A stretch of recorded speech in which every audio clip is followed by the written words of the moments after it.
Well, hello everyone, my name is Passek, FlyFish Fanatic, and welcome to my tying bench. I'm still in San Cristobal, a couple more days, so I'm just trying to get a bunch of videos done, so because everything's packed away for our month-long drive back to Canada.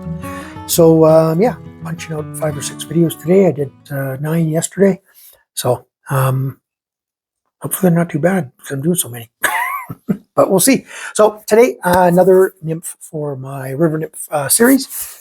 This one will be a just a black, a heavy black. You can use ostrich plume in this one, and a little bit of CDC, and done. So ready?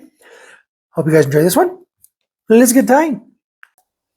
Alrighty. So in the vise today, an Ahrex FW 550, size 12. Mini jig, a silver slotted, jig head tungsten bead. Going to be using some Rib-Semperfli floss for the tail, hot spot. Going to be using some ostrich, just one for the main body. Then some Mirage Flash in the 132, for the rib. And then some Hends CDC for the collar and a little bit of hair dubbing to finish it off. So, cheers. Wet my mouth with all the talking I'm doing today. So, black Nanosilk for the thread. Now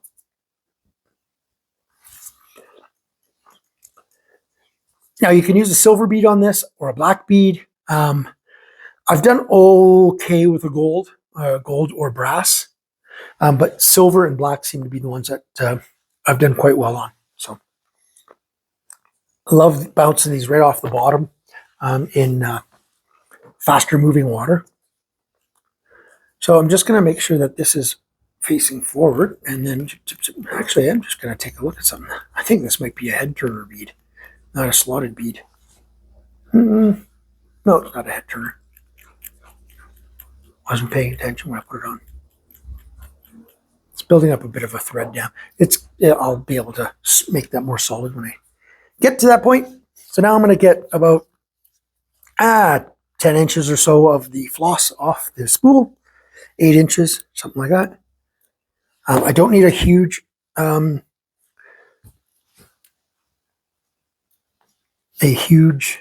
tail, but I cut off about 4 inches of that. That's going to be I was going to use that as a rib. And I do use that as a rib sometimes. It depends on the look I want. This time I want to use the Mirage.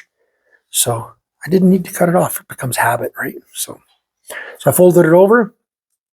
And I'm going to fold it over one more time, just so it's roughly in half. Then what I like doing is just taking that one end, cutting it, and wetting it. Just makes it easier to tie in. So I'm just going to come in right behind that bead.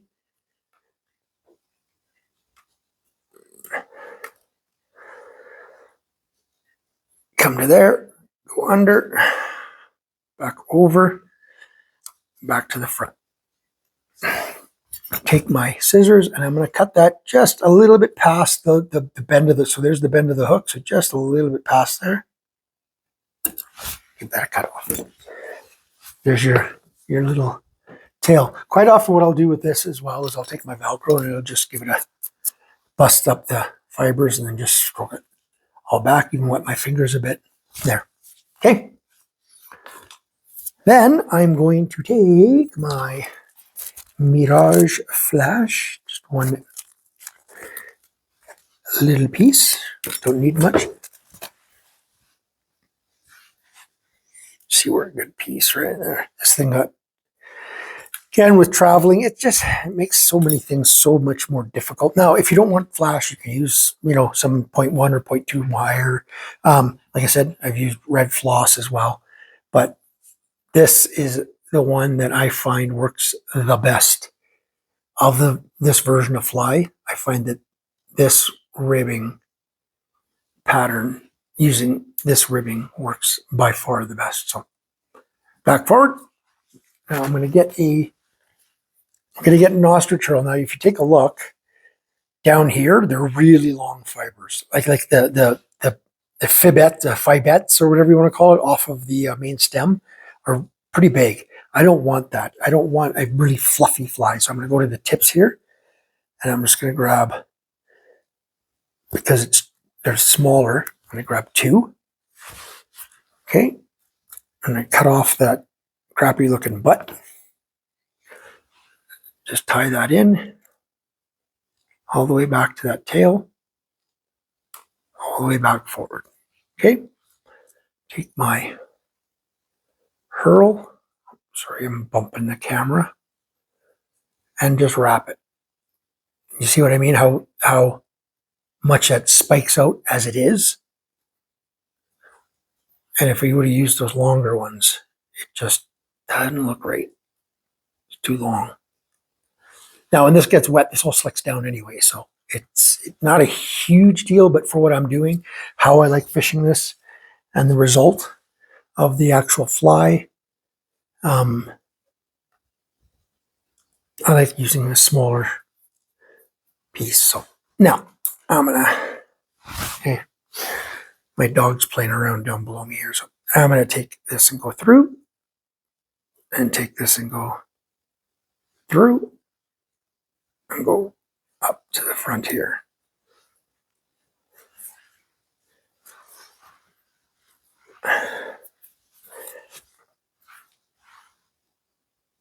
You know what? I think I grabbed the wrong. Yeah, I did. I'm gonna stop this video. No, yeah, I'm gonna pause. So I stopped the video and restarted it because I used too wide of a rib. I forgot that I ran out of the really thin one, the 1/64th, because that's what you want for this, is the 1/64th Mirage Flash. And this is the 132. So I'm going to change it up just a little bit for this video, and I'm just going to go with a 0.1 mil silver wire, or I could go with the red floss as a rib. Now for this one, I'm going to go with the silver wire. I don't really want, if I'm going to use this, I don't want it too much sticking through, right? Now with the ostrich, it's going to kind of hide it anyway, because the ostrich sticks out.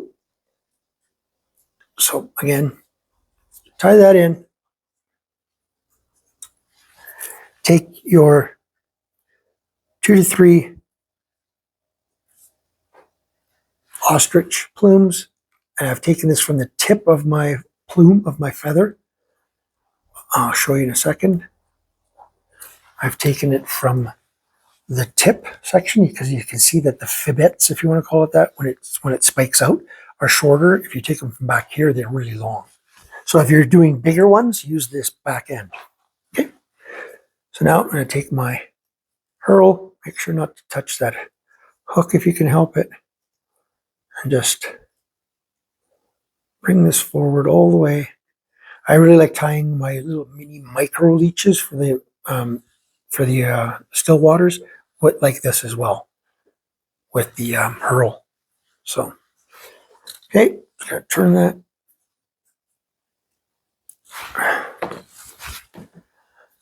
Take my silver wire, just go through it. Try not to catch any, if any. Come right to the front. Okay.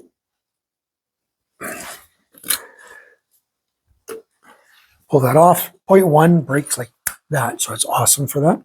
Now I am going to take a olive green CDC feather. Get my handy dandy stone flow material clip. Stone foe, not stone flow. I'm going to go in here, and I'm going to find myself a couple of decent feathers, at least one for sure. I think I'm going to go with 2. I just don't want them too long. So sometimes finding that pack, like the really short ones in any of these packs, can be a bit fun, because you don't want to do it too much. So that one will work right there. You don't want to add too much to it, right? And that one will work right there. So now that I've got them stacked on each other, sorry I'm doing this off camera, it's just too difficult to try to do this on without I want to get myself a material clamp so I can push it in, like the Petijon has one, there's a few other companies that do, so just, I used to have one, but got lost over the years, so, okay, so give that a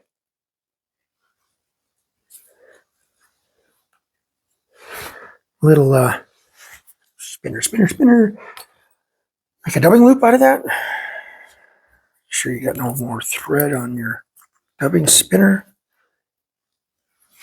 Take your material clip and then just add that in there.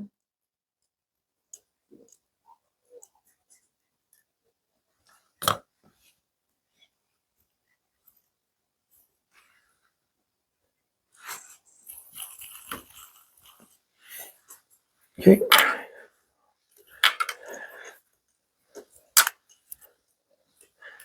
Now, if you want to put black CDC in here, you can. I want to go over top of that.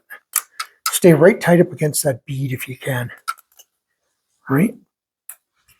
Okay. Tie that off. Bring it all back. Nip that off. And now I'm going to take some of that Hare dubbing or Hare dubbing plus from Hens. That's got a little bit of sparkle in it. Just want to make sure that none of these are past the tail. Just give them a nip off. Okay, and now I'm going to take a little bit of the black, just a tiny bit of the black. Okay, and a little bit of the olive green. I'm going to mix that together. I'm going to put a little bit more olive in than black. I just want a little bit of a black hint in it. Okay, like I said, if you've got the Hare dubbing plus, even better. I do, but it's buried somewhere. It's probably my favorite dubbing, period, of any, for this type of application. If it's for dry fly, hands down Kapok dubbing from Semperfli, Kapok, Kapok, however it's pronounced. So, okay, so I'm just going to take a little piece of that, just give that a loose dub on. Doesn't have to be too crazy. And then just go in front, give it a twist, front, give it a twist. Okay. Not done yet. It's not looking perfect yet. Kind of squished it a bit, but it won't be in a minute.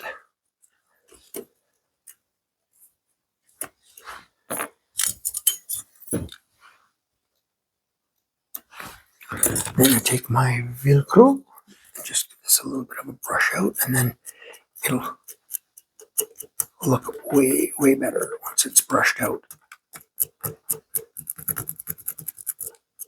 Don't want to brush too crazy hard because you don't want to pull out that ostrich, right? So there it is. It's just got a little bit of that Hare dubbing just to make up some mass in the front.